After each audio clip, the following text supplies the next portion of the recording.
Welcome to the April RCA Institute presentation and discussion. Today, we're going to be doing a follow-on presentation from last month, where we're going to dive a little bit more deeply into RCA modeling. The way I'll approach this is first I'll review the RCA modeling very quickly. Then we'll get an overview of the structure and the information content of an RCA model and see more specifically how it's structured for computation. And then we'll take a look at an example of the information. Again, this will be very fast for a complex subject. And if you'd like more information, please don't hesitate to contact me. And I just realized I forgot to introduce myself. I'm Larry White, the Executive Director of the Resource Consumption Accounting Institute. Again, you'll notice you are being recorded right now. That's mostly for my benefit. When I get to the end of the presentation and open things up for discussion or questions, I will stop the recording, so you won't need to worry about that. And if I happen to forget, please don't hesitate to remind me. So moving on with the presentation. All right, first, I always cover this. Resource consumption accounting was developed in the Consortium for Advanced Manufacturing International beginning in 2001. It incorporates German management accounting methods known as Grenzplan Kostenrechnen, or GPK, and activity-based costing. Each of them has different attributes. And if you're not familiar with GPK, even now, that's not surprising. It is widely used in Germany. IMA did some research to discover that or confirm that. And RCA focuses completely on internal management decisions. So we're interested in enterprise optimization, capacity management, marginal and incremental analytics, and making sure there's a clear cause and effect linkage between operations and money. This slide is the output of a costing continuum paper that was done by the International Federation of Accountants, now quite some years ago. At the time, it identified RCA as as a very mature and capable costing approach, just short of what it called full real-time simulation. I would argue that RCA is necessary for full real-time simulation, but of course, we're quite pleased with this, and this kind of lines it up with activity-based costing and traditional standard costing and some other things you might be familiar with. The other important point about resource consumption accounting is we are very closely aligned with the Institute of Management Accountants conceptual framework for managerial costing. And this is the primary diagram from that document that shows the two core principles of causality and analogy for internal decision support.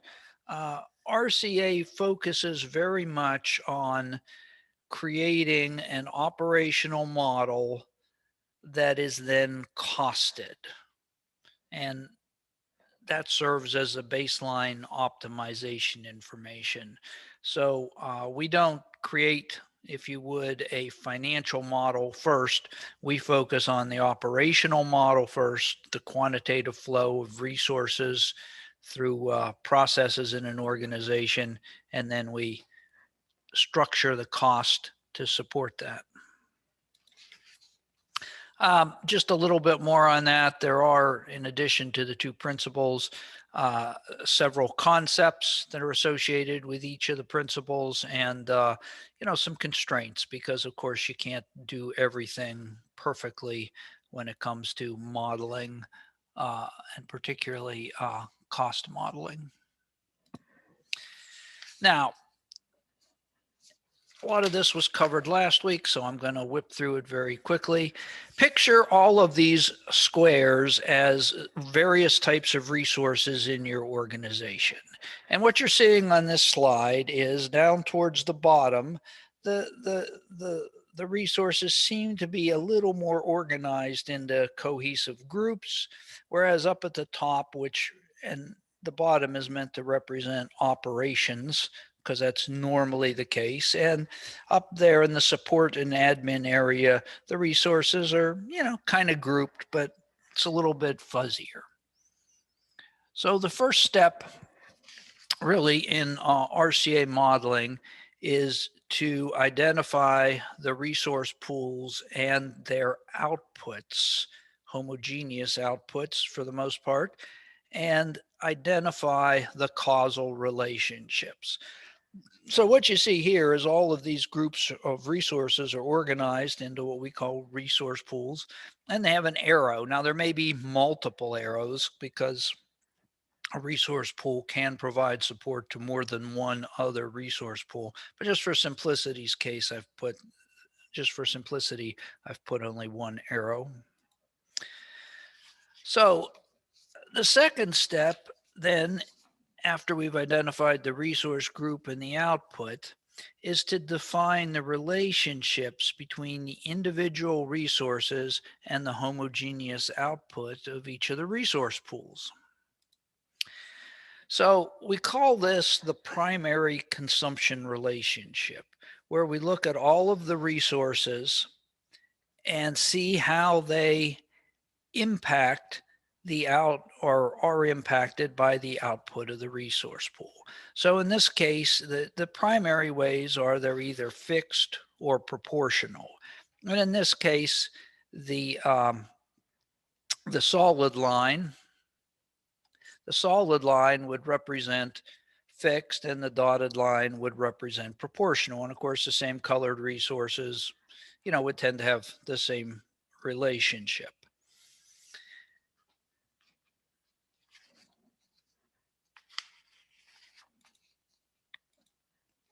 And we summarize that relationship with, two arrows, sometimes just one. But anytime you see an arrow in a resource consumption accounting model, you should assume that it's actually two arrows and that the fixed and proportional flow of resources and money is tracked.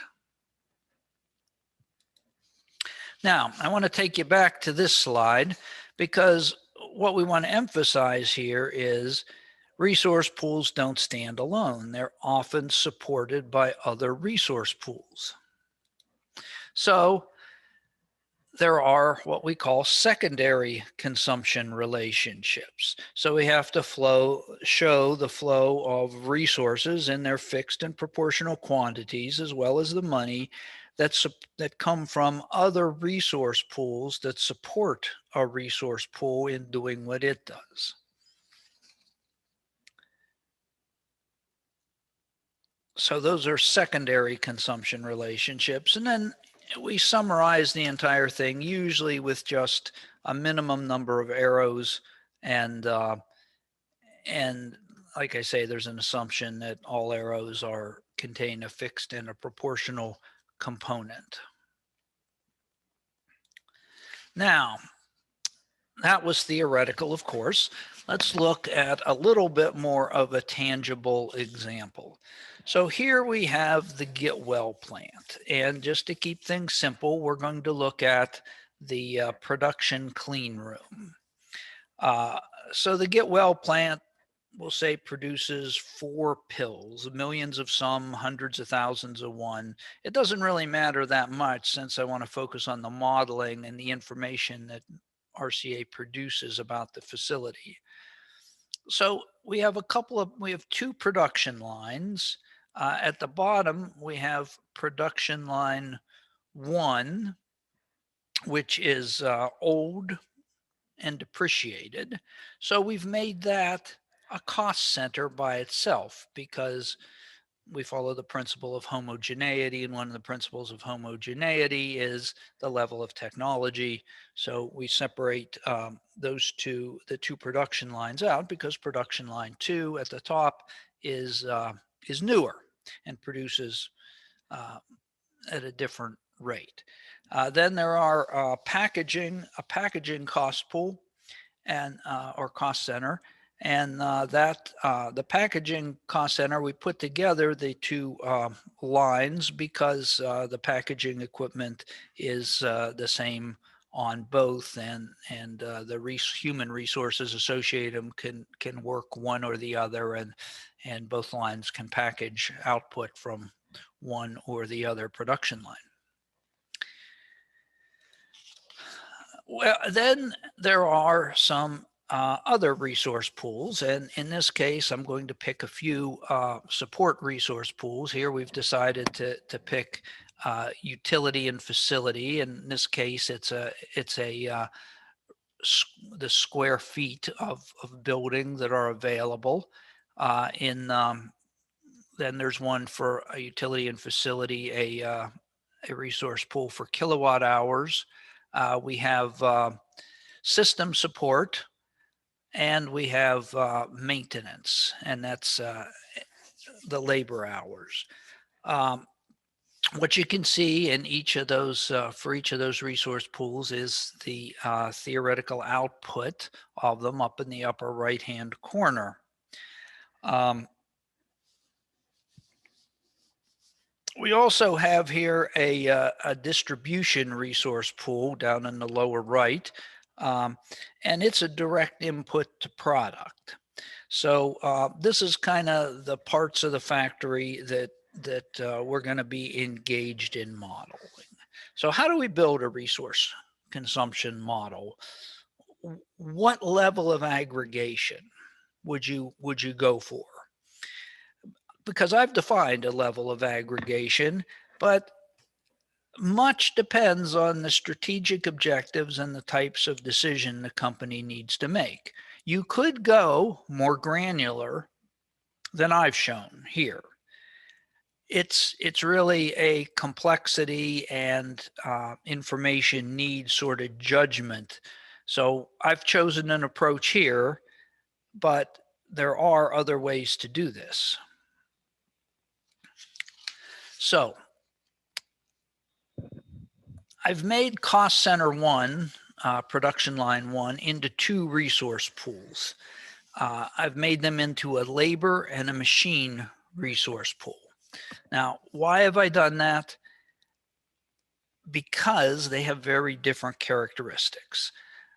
Labor has much less capacity than the machine. So labor is generally available by shift, 8 hours at a time, maybe some overtime, might be a separate resource pool. I didn't include that. And machinery is available 24 hours a day, 365 days a year. You may not use it that much, but it's available to you.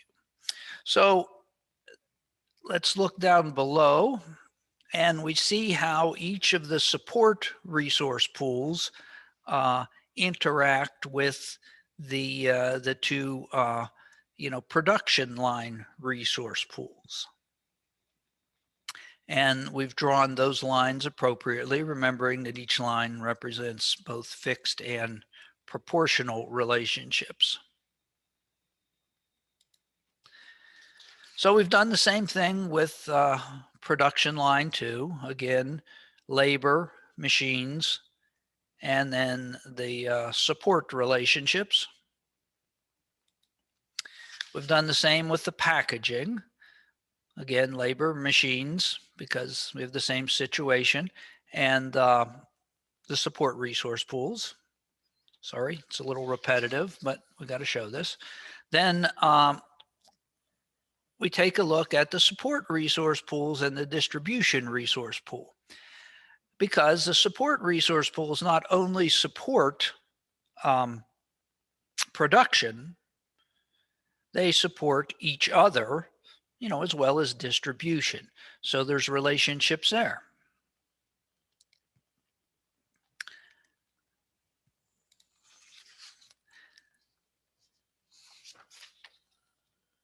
Now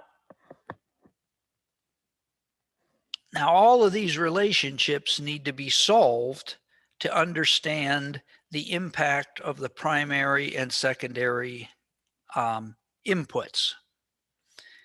So let's see what it looks like. When you solve them, you get something that looks like this, where we have the primary, which you've seen before, and the secondary. And down here in the secondary, of course, we've included, the quantities that were worked out and assigned to the various resource pools. We do the same thing for production line 2. This was what you originally saw. Then we solve it. And we come up with, again, primary and secondary assignments based on the linear algebra that's operating in the background. We do it again for packaging. And you see the same thing, the primary and the secondary cost figures that are associated with that, and some of the resource assignments. And then, of course, we have to do it with the support area and the distribution.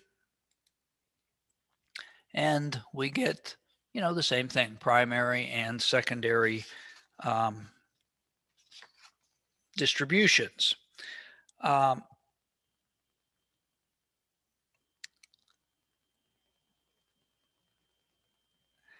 Now, of course, these things are really all solved together. You don't solve production and distribution and and the support resources in 3 separate equations. It's really one big mix all happening at the same time. I just can't show that all on one page, so I hope you'll excuse the fact that I'm just being a little bit practical, but of course that equation is all done at once. Now what I want to do, I want to examine the information that you see that's been solved for, and I hope it'll give you a sense of the quantity and the cost information that's being produced about the organization's operations as a result of the RCA model. Let's focus in on maintenance. So let's take a simple question. Here's the maintenance department's costs, fixed and variable. And the question comes up, should you outsource maintenance for $30 an hour? Well, first let's look at it simplistically. Down here we see that the total maintenance cost is $33.04. But we see that the variable maintenance cost is $22.56. So as a result of just looking at that raw data, you would say no, because I'm not going to save enough by outsourcing at $30 an hour to cover my fixed costs. So you would say no. But what you need to do is look a little bit deeper, and this RCA information with the primary and secondary costs gives you the map, the heuristic to do that. So consider, will the supervisor be retained to manage the maintenance provider or the contract for the maintenance provider? Or will someone new have to be brought in? Will you be maintaining the shop equipment that causes the depreciation, or will that all be done by the outsourced provider? Is there an alternative use for the space that the maintenance department is in, or will it still be needed by the outsourced group? And what will be the system impact if over the long run 3 IT nodes aren't needed anymore?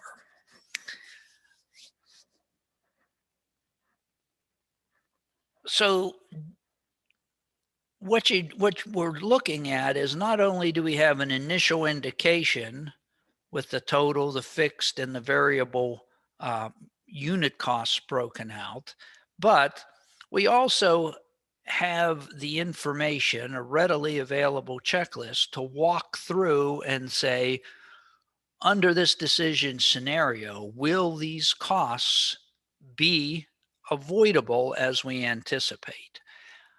And so I hope that gives you a little bit of understanding of RCA and the information you get on really each and every resource pool you define in your organization when you build a full organization RCA model.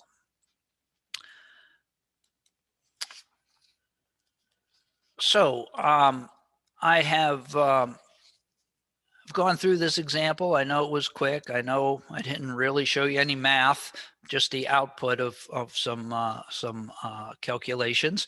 I will turn off the